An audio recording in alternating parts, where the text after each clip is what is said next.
Hi, this is Joe, and welcome to Paracord Reviews. If you're new to paracording or want to get into it, you may be like a lot of people and decide to pick some up while at the hardware store. You know, it makes sense. You're picking up some screws, nails, whatever, and you see it there and think, I see all these cool bracelets and belts, maybe I can do this too. Well, you can, but let's talk about what you can get at the hardware store. Today we're going to talk about the paracord that is sold at Home Depot. The brand is Everbilt, and it usually be picked up in the hardware section for about $3 a 50-foot bundle. It's important to note that Everbilt is not your standard Type 3 cord. It looks like it, but only has a weight limit of 160 pounds, and this puts it somewhere in the middle of a Type 1A and Type 2A in regards to the weight and strength. With that said, this cord is good for standard camping usage, for things like, putting up a tent, hanging food if you're deep in the woods, or clotheslines, etc. So the prepackaged versions come in red, like I have here today, blue, yellow, black, tan. The tan can be considered a desert camo and a woodland camo. Home Depot does give you the option to pay per foot, and depending upon the store, they have more colors available, which run between 9 and 14 cents a foot. So first, let's go ahead and open up this package. As you can see, it is tightly bundled, which is nice. Problem I've had before with this is it can lead to kinking. So it's so tight that you run into problems with, depending on how long it's been in the shelves and what have you, you can run into problems with it kinking and twisting. So what I usually wind up doing in these situations is, let's see here, let's go ahead, just so you can see it all. So what I usually will have to do is you can see how it's already kinked. So usually what I have to do is take it and stretch it out like that. So there's two methods I know people will do. They'll take the whole thing and they will undo it and stretch it out. That's fine if you want to rewrap it, but what I will generally do is take a piece that I need and then I will cut it. So if I'm going to make a cord like I'm wearing today or something like that, I'll go ahead and I will pre-measure it out. So in this case, let's just say I'm going to do about 6 feet.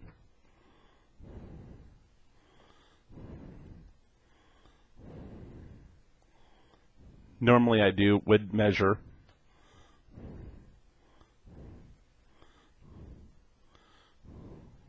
So we'll call this 6 feet.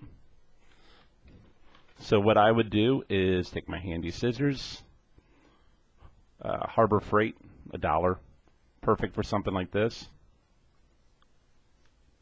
Cut it, and then I'll just take it and run it through my fingers like such.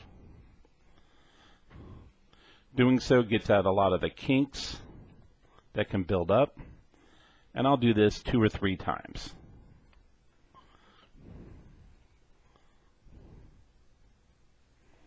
And you can see the kinks are starting to come out.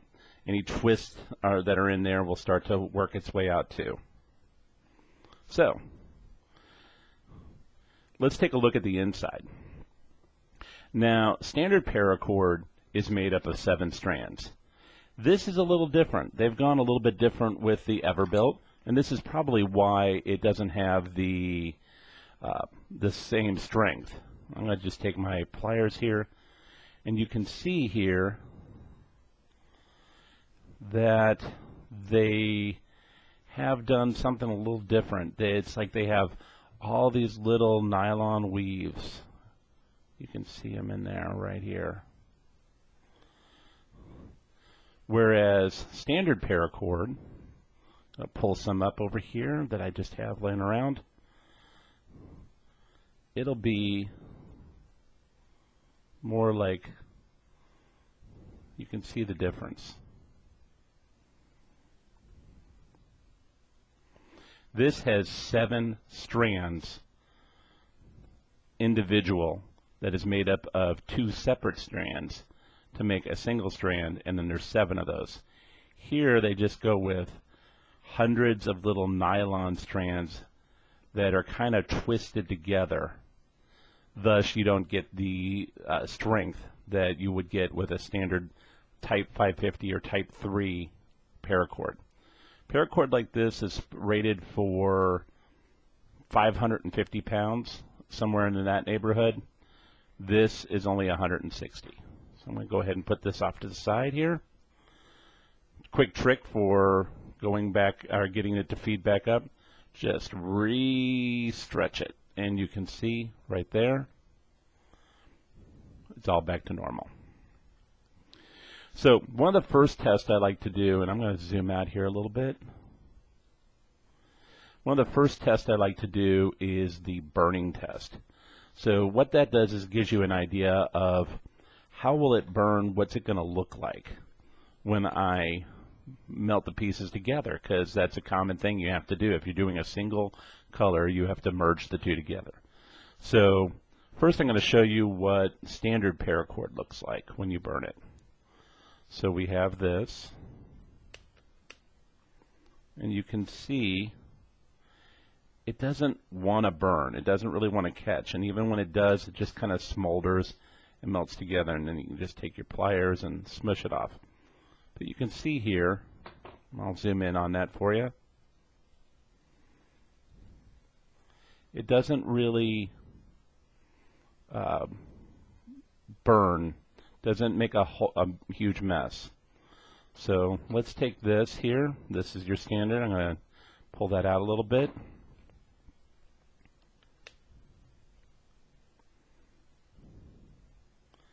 You can see the nylon on here melts differently. It's a little bit different. Smash that down. The nylon here spreads out a little bit more, which can make it a little bit more difficult to merge, and that's going to be something you have to deal with. I'm just going to set these here, zoom them in for you so you can see that. So you can see this is standard, this is the Everbilt, a little bit different. You can also see width-wise it's a different size too. The Everbilt, probably due to the way that they do the nylon, is a little bit different in that it makes it fatter, thicker. So that's going to impact the way any paracord bracelets or crafts that you make. Not to say it's bad, it's just going to be different. The exterior also has a little bit different feel. It's not bad, it's just a little rougher. Go ahead and zoom back out. So what we're going to do is let's make a quick bracelet, and we'll see how this goes. So for those of you who have never made a bracelet, I'm just going to do your standard Cobra Weave. See, already got a kink here. So measured it out from the middle. Let's get my tools out of the way. And we're going to just do a standard weave here. Because it's thicker, it is a little bit more unwieldy, I find. Once again, it's not bad, it's just different. So I'm going to make this for probably one of my from a friend or a kid or something like that. So we'll just make the standard weave, and I'll be back to show you the done product. Okay, and we're back. So you can see I'm just finishing up here. Haven't decided if I'm going to make this into a bracelet or some type of keychain yet. Probably a bracelet. Loop it around, do something like that. But if you compare it, just looking at the one on my wrist here, that's made of the 550. you can see it's just a little bit bigger. And here, I'll take this off. This is a Mad Max style bracelet. I prefer it. I don't like clips. That's just me, and maybe we'll do a thing on that later. You can see it runs a little bit thicker, and it runs a little bit bigger. And I do tight weaves. I like a tight weave. Some people like it more loose. But you can see it just runs a little bit bigger and a little bit thicker. But that said, it doesn't mean it's a bad paracord. In fact, you know, it's for craft and hobby. I think it's great. So I've made other things with it. Let me show you here. I have made for when I ran a scout den, I used to make kerchief knots for the boys' handkerchiefs, and I'll be handing out some of these for kids who can't get candy. I'll be handing these out as part of the for Halloween. So, like I said, you can make some nifty crafts. You can make bracelets. I have another bracelet over here that's 2 colors, has a slide. So you can make things with it. I think this is good if you're getting started. If you don't want to make a big investment, but you want to get started and see if it's something you like to do, this is a good way to start. Like I said, for $3, you can't beat the price, and I think it's a good way to get introduced to paracording. So that's all for today, folks. I hope you enjoyed this. Look forward to bringing you some more reviews, and leave some comments with any questions or thoughts. Until later.